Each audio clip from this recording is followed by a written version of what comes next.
Hello friends, ELF की जानब से मैं हूं मोहम्मद असद इलियास नजम। और इस वीडियो में मैं आपको ICS फर्स्ट ईयर की जो बुक है उसका फर्स्ट टॉपिक मैं पढ़ाऊंगा। दोस्तों, ये फर्स्ट ईयर की बुक है कंप्यूटर साइंस की, ICS की IT सीरीज़ वालों की ये बुक है। और इसका जो फर्स्ट टॉपिक है ये चैप्टर नंबर 1 है, basics of IT information technology. उसका जो ओवरव्यू है आज ये वाला हम टॉपिक पढ़ेंगे। तो आइए चलते हैं अपने लेक्चर की तरफ। देखें दोस्तों, हर टॉपिक के जो नोट्स हैं वो मैं आपको प्रोवाइड करूंगा डिस्क्रिप्शन में। IT की तरफ जाने से पहले सबसे पहले हमें ज़रूरत पेश आएगी कि इंफॉर्मेशन क्या चीज़ होती है। इंफॉर्मेशन क्या होता है कि किसी चीज़ के बारे में जो कुछ आपको पता है वो आपको उस चीज़ की इंफॉर्मेशन है। मीन एक चेयर है, चेयर के बारे में आपको जो कुछ भी पता है आप ये कह सकते हैं कि मेरे पास चेयर के बारे में ये इन्फॉर्मेशन है। उन्होंने क्या लिखा हुआ है, facts and figures about anything. Mean क्या हुआ, किसी चीज़ के बारे में हाउ नाउ जो होती है ना वो होती है इन्फॉर्मेशन। सेकेंड वन है कि सिस्टम। सिस्टम क्या चीज़ होती है। देखें, सिस्टम यही नहीं कि कंप्यूटर सिस्टम, जो भी दुनिया में जो भी काम हो रहा है, रियल वर्ल्ड में जो कुछ भी हो रहा है वो एक सिस्टम के थ्रू हो रहा है। होता क्या, आप किसी भी चीज़ को इमेजिन कर लें, उसके बाद आप देखेंगे कि बिल्कुल एग्जैक्ट मैच कर रही है। Anything that accepts data information, जो इंफॉर्मेशन के ऊपर हमने डेफिनेशन पढ़ी है वही इंफॉर्मेशन या डेटा देन प्रोसेस। मीन क्या हुआ, उस पर कुछ काम होगा, उस पर कुछ ऑपरेशन होगा, उसके बाद क्या होगा, फाइनली जनरेट्स आउटपुट। क्या होगा कि उसके बाद उसकी कोई आउटपुट आएगी। अब इसका मीन क्या हुआ कि कोई भी चीज़ है वो सबसे पहले आपसे कुछ लेगी, कुछ डेटा लेगी, कुछ इंफॉर्मेशन लेगी, उसके बाद उसको प्रोसेस करेगी। प्रोसेस करने के बाद उसके बाद आप उसकी कुछ आउटपुट नज़र आएगी, उसे कहते हैं सिस्टम। जिस तरह ATM मशीन होती है उसके अंदर आप डेटा देते हैं, आप अपनी इंफॉर्मेशन देते हैं, जैसा कि आप ATM कार्ड देते हैं, उसके बाद अपनी सीक्रेट पिन कोड देते हैं। इस तरह कुछ चीज़ें होती हैं। उसके बाद वो उन पे जो है ना प्रोसेस करते हैं कि आपके अकाउंट में जो आप जो रकम निकलवाना चाह रहे हैं या डिपॉजिट करवाना चाह रहे हैं या कोई सेंड करना चाह रहे हैं मनी को, वो आपके अकाउंट में है भी कि नहीं, उसके अगेंस्ट कुछ आपको रिज़ल्ट दे देती है, या आपका काम हो जाता है या वो रिजेक्ट कर देती है। मीन क्या हुआ कि ये भी एक सिस्टम हुआ। तो उसके बाद दोस्तों चलते हैं हम कंप्यूटिंग की तरफ। कंप्यूटिंग या डेटा प्रोसेसिंग। अब होता क्या है कि अगर सिस्टम वाली जो डेफिनेशन है इसी को हम यूज़ करें, मीन क्या है कि जो सिस्टम है अगर उसे कंप्यूटर सिस्टम मान लें तो वो हो जाएगा कंप्यूटिंग या डेटा प्रोसेसिंग। इसमें सेम वही काम होता है।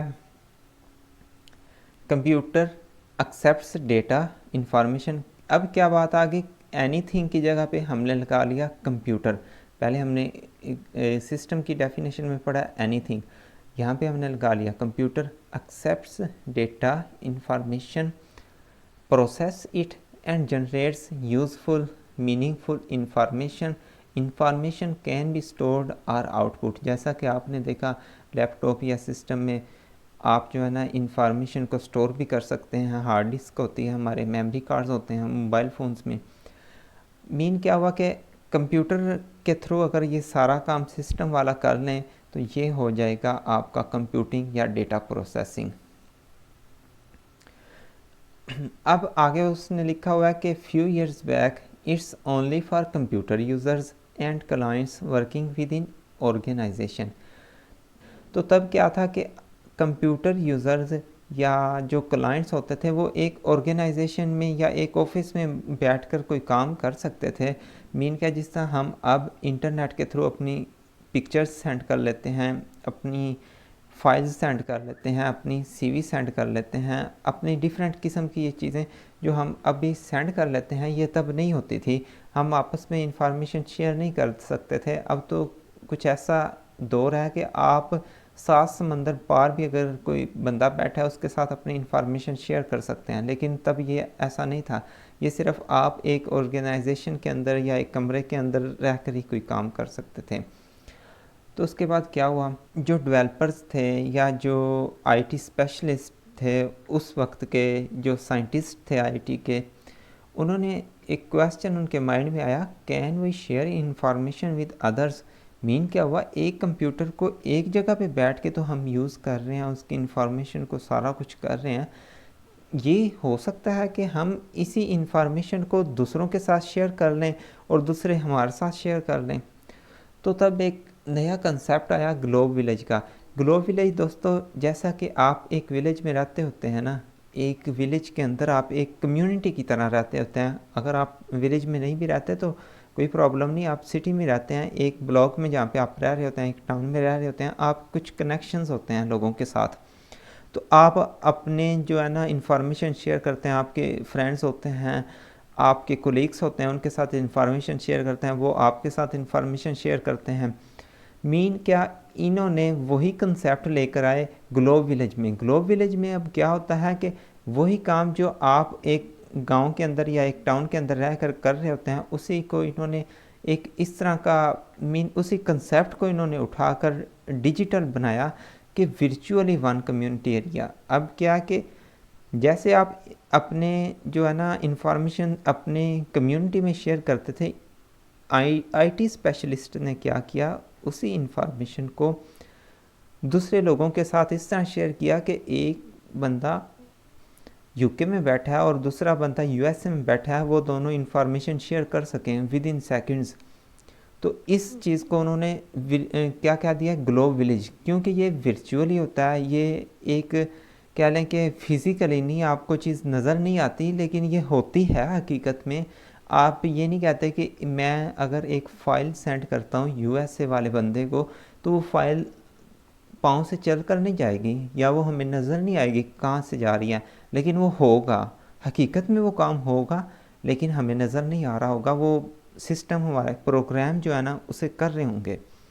इस चीज़ के कंसेप्ट को उन्होंने नाम दिया ग्लोब विलेज का।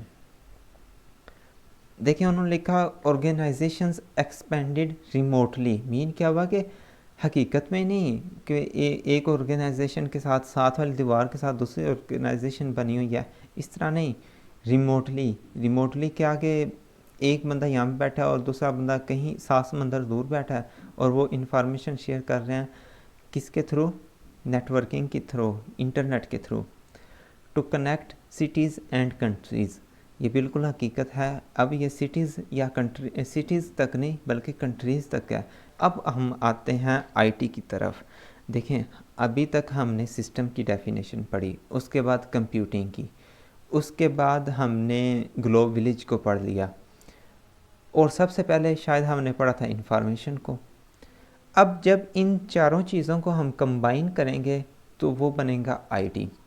देखें होगा क्या, हम जो है ना अपनी इंफॉर्मेशन या अपना जो हमारी आउटपुट आती है, एक तो आउटपुट तक का पूरा प्रोसेस होगा, उसके बाद हम उसे स्टोर भी कर सकेंगे या लोगों के साथ शेयर कर सकेंगे। इस चीज़ को हम कह देंगे आईटी। मीन क्या होगा, कंप्यूटिंग वाला कंसेप्ट, उसको मर्ज करेंगे ग्लोब विलेज के साथ। ग्लोब विलेज क्या था, वो इंफॉर्मेशन शेयर करने के बारे में बता रहा था। अब जब ये दोनों कंसेप्ट मिक्स होंगे तो आईटी बनेगा। देखते हैं अब। IT stands for information technology. Technology that merge, जो जोड़ती है computing with high speed communication links. देखें उन्होंने कहा कंप्यूटिंग, कंप्यूटिंग की डेफिनेशन हमने पढ़ ली है। अब देखें जब कंप्यूटिंग का वर्ड आ गया समझने, इंफॉर्मेशन डाटा आया, वो प्रोसेस हुआ, उसके बाद उसकी आउटपुट आई, मे बी वो स्टोर हुआ, लेकिन अब आगे क्या उन्होंने कहा, with high speed communication. Communication क्या है कि एक जगह से दूसरी जगह जो आप पहले बातचीत करते थे, लेकिन अब क्या क्या आप अपनी इंफॉर्मेशन शेयर करते हैं, इसे भी कम्युनिकेशन कहा जाता है। Communication links carrying data. Data की क्या फॉर्म हो सकती है, वो टेक्स्ट में हो सकता है, साउंड हो सकती है, आपकी इमेजेस हो सकती हैं, वीडियोस हो सकती हैं, पीडीएफ फाइल्स हो सकती हैं, एमएस वर्ड की फाइल्स हो सकती हैं, कुछ भी हो सकता है। From place to place over globe village. देखें ग्लोब विलेज का फिर वो नाम आ गया। बात वही हुई कि कंप्यूटिंग और ग्लोब विलेज को इन्होंने इस डेफिनेशन में मर्ज किया और उन्होंने थोड़ा सा बता दिया कि किस फॉर्म की जो है ना आपकी जो है ना फाइल्स होंगी जो शेयर होंगी। उन्होंने थोड़ा सा हिंट दिया कि इस किस्म की आप इंफॉर्मेशन जो है ना शेयर करेंगे। Now computer users sharing exchanging information globally. देखें जब हमने डेफिनेशन पढ़ी थी कंप्यूटिंग की, तब क्या था कि फ्यू इयर्स बैक होता क्या था कि कंप्यूटर यूज़र्स या क्लाइंट्स एक ऑर्गेनाइजेशन में बैठकर या एक ऑफिस में बैठकर काम करते थे। उसने अब क्या लिखा है राइटर ने कि नाउ मीन क्या अभी जो 20 सेंचुरी चल रही है ना, इसमें क्या हो रहा है, ये 21st सेंचुरी चल रही है, इसमें क्या हो रहा है, computer users sharing information globally. क्या है कि एक बंदा कहीं पे बैठा है, दूसरा बंदा 7 समंदर दूर बैठा है और वो इंफॉर्मेशन शेयर कर रहा है। इस चीज़ को उन्होंने नाम दिया आईटी का। उसके बाद नेक्स्ट चलते हैं जो है डिजिटल कन्वर्जेंस। इसमें होता क्या है, technological merger of various industries enterprises electronically that exchange information between them.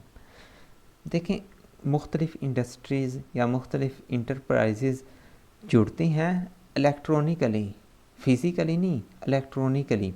That exchange information between them mean क्या हुआ कि वो अपनी इंफॉर्मेशन एक दूसरे के साथ शेयर करती हैं। उसके बाद क्या होता है, information can be communicated to users in any form. Users तक किसी भी फॉर्म में वो इंफॉर्मेशन पहुंच सकती हैं। अब दोस्तों इसकी अगर मैं कोई अच्छे से एग्जांपल दूं तो आप हैंड में स्मार्टफोन्स होते हैं, ये होता है। अब इसमें क्या होता है कि एक ही स्मार्टफोन के अंदर आप सॉन्ग्स सुन सकते हैं, वीडियोस देख सकते हैं, कॉल्स कर सकते हैं। ये तमाम तर अलग अलग डिपार्टमेंट्स जब जुड़ती हैं, ये टेक्नोलॉजिकल मर्जर होता है। मर्जर का मीन होता है जुड़ना। ये तमाम तर चीज़ें वेरियस इंडस्ट्रीज जब जुड़ती हैं तो इलेक्ट्रॉनिकली जुड़ी होती हैं। उसके बाद क्या होता है कि यूज़र्स तक कोई इन्फॉर्मेशन जाती है उनके थ्रू, तो उसको क्या देते हैं, डिजिटल कन्वर्जेंस। जो अगर कोई कॉल करवाने वाली जो सिम वगैरह आप यूज़ करते हैं उनको भी इसका प्रॉफिट आता है, उनके भी क्योंकि यूज़र्स बढ़ जाते हैं। दूसरी साइड पे बात करें मल्टीमीडिया, जिसमें आप ये गाने वगैरह सुनते हैं, इस तरह की चीज़ें होती हैं, इनको भी अपनी प्रॉफिट आ जाती है। ये अपनी अपनी जो पुर्जे होते हैं ना, ये मोबाइल फ़ोन वालों को देते हैं, मोबाइल फ़ोन अपनी प्रॉफिट लेता है। मीन क्या हुआ कि इन सब का एक तो बिज़नेस बढ़ जाता है, दूसरा क्या होता है कि यूज़र्स तक इंफॉर्मेशन भी पहुंचती है। तो इस चीज़ को इन्होंने कह दिया कि डिजिटल कन्वर्जेंस। दोस्तों आज के लिए इतना ही। अगर आपको मेरी ये वीडियो पसंद आई है, please share with your friends and hit the like and subscribe button. Thank you so much.